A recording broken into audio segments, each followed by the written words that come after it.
L'évêque de Rome, serviteur de l'unité. Le document du dicaster pour la promotion de l'unité des chrétiens, qui fait le point sur le dialogue œcuménique autour du rôle du pape et de l'exercice de la primauté du siège de Pierre, a été présenté aujourd'hui à Rome le 13 juin 2024. Nous avons donc ici une présentation de ce document et je mettrai l'intégralité du document dans l'anglais original et dans la traduction française d'ici peu. L'évêque de Rome, donc c'est présenté ici sur Vatican News bien sûr. L'évêque de Rome est un document du dicaster pour la promotion de l'unité des chrétiens. Il rassemble les fruits des dialogues œcuméniques sur le ministère du pape en réponse à l'invitation formulée il y a près de 30 ans par Saint Jean-Paul II, dans le sillage des étapes franchies depuis le Concile Vatican II. L'objectif est de rechercher une forme d'exercice de la primauté qui soit partagée par les Églises qui ont vécu en pleine communion au cours des premiers siècles.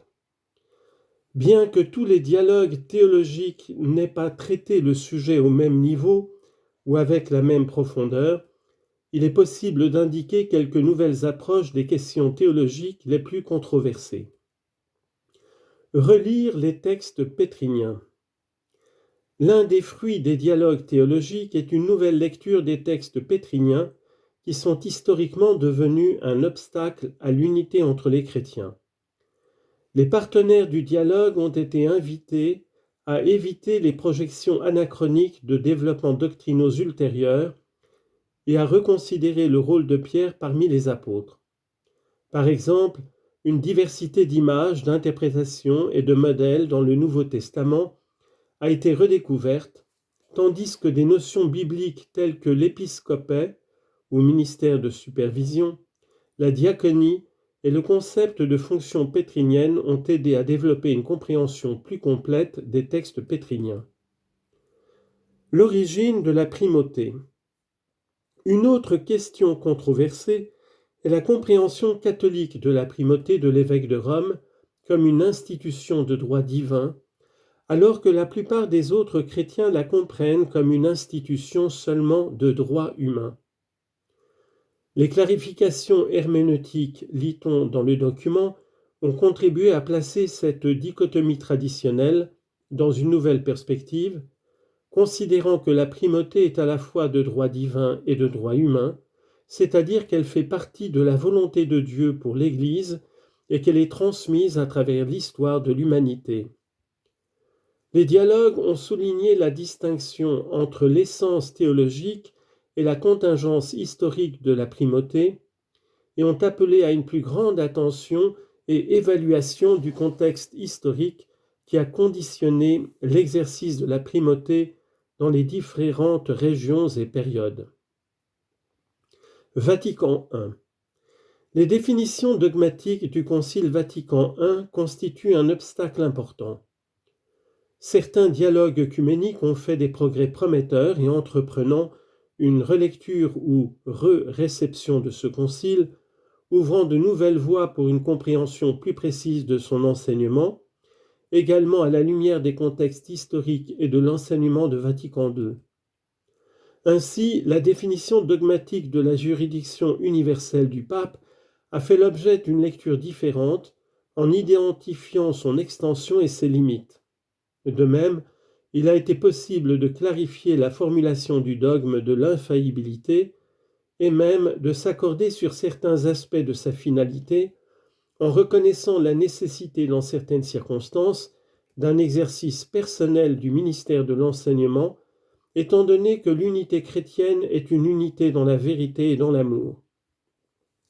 Malgré ces clarifications, reconnaît le document, les dialogues expriment encore des préoccupations sur la relation de l'infaillibilité avec la primauté de l'Évangile, l'indéfectibilité de toute l'Église, l'exercice de la collégialité épiscopale et la nécessité de la réception. Un ministère pour l'Église réconciliée. De nombreux dialogues théologiques ont reconnu la nécessité d'une primauté au niveau universel. Se référant à la tradition apostolique, certains dialogues soutiennent que dès les origines de l'Église, le christianisme a été fondé sur des sièges apostoliques principaux qui occupaient un ordre spécifique, dont le siège de Rome était le premier. Certains dialogues ont souligné qu'il existe une interdépendance mutuelle entre primauté et synodalité à tous les niveaux de la vie ecclésiale, locale, régionale, mais aussi universelle. Un autre argument en faveur de la primauté, de nature plus pragmatique, concerne le contexte contemporain de la mondialisation et des besoins missionnaires. Les dialogues théologiques ont identifié certains critères du premier millénaire comme points de référence et source d'inspiration pour l'exercice acceptable d'un ministère d'unité au niveau universel, tel que le caractère informel et non principalement juridictionnel des expressions de communion entre les églises, la primauté d'honneur et l'évêque de Rome, l'interdépendance entre les dimensions primatiale et synodale. Primauté et synodalité. De nombreux dialogues reconnaissent que le premier millénaire de l'histoire chrétienne ne doit cependant pas être idéalisé, ni simplement recréé, notamment parce qu'une primauté au niveau universel doit répondre aux défis contemporains. Certains principes pour l'exercice de la primauté au XXIe siècle ont donc été identifiés. Un premier accord général est l'interdépendance mutuelle de la primauté et de la synodalité à tous les niveaux de l'Église et la nécessité qui en découle d'un exercice synodal de la primauté. Un autre accord concerne l'articulation entre la dimension communautaire, fondée sur le sensus fidei de tous les baptisés, la dimension collégiale, exprimée avant tout dans la collégialité épiscopale, et la dimension personnelle, exprimée par la fonction primatiale. Une question cruciale est celle de la relation entre l'Église locale et l'Église universelle, qui a des conséquences importantes pour l'exercice de la primauté. Les dialogues œcuméniques ont permis de s'accorder sur la simultanéité de ces dimensions en insistant sur le fait que la relation dialectique entre l'Église locale et l'Église universelle ne peut être séparée. Rôle des conférences épiscopales. De nombreux dialogues ont souligné la nécessité d'un équilibre entre l'exercice de la primauté au niveau régional et universel, notant que dans la plupart des communions chrétiennes, le niveau régional est le plus pertinent pour l'exercice de la primauté et aussi pour leur activité missionnaire. Certains dialogues théologiques avec les communions chrétiennes occidentales, constatant une asymétrie entre ces communions et l'Église catholique, appellent à un renforcement des conférences épiscopales catholiques, également au niveau continental, et à une décentralisation inspirée du modèle des anciennes églises patriarcales. Tradition et subsidiarité. L'importance du principe de subsidiarité est ensuite soulignée. Aucune question qui peut être traitée de manière adéquate à un niveau inférieur ne doit être portée à un niveau supérieur. Certains dialogues appliquent ce principe pour définir un modèle acceptable d'unité dans la diversité avec l'Église catholique, en soutenant que le pouvoir de l'évêque de Rome ne devrait pas dépasser ce qui est nécessaire à l'exercice de son ministère d'unité au niveau universel et suggérer une limitation volontaire de l'exercice de son pouvoir, tout en reconnaissant qu'il aura besoin d'un degré d'autorité suffisant pour faire face aux nombreux défis et aux obligations complexes de son ministère. Suggestions pratiques de travail.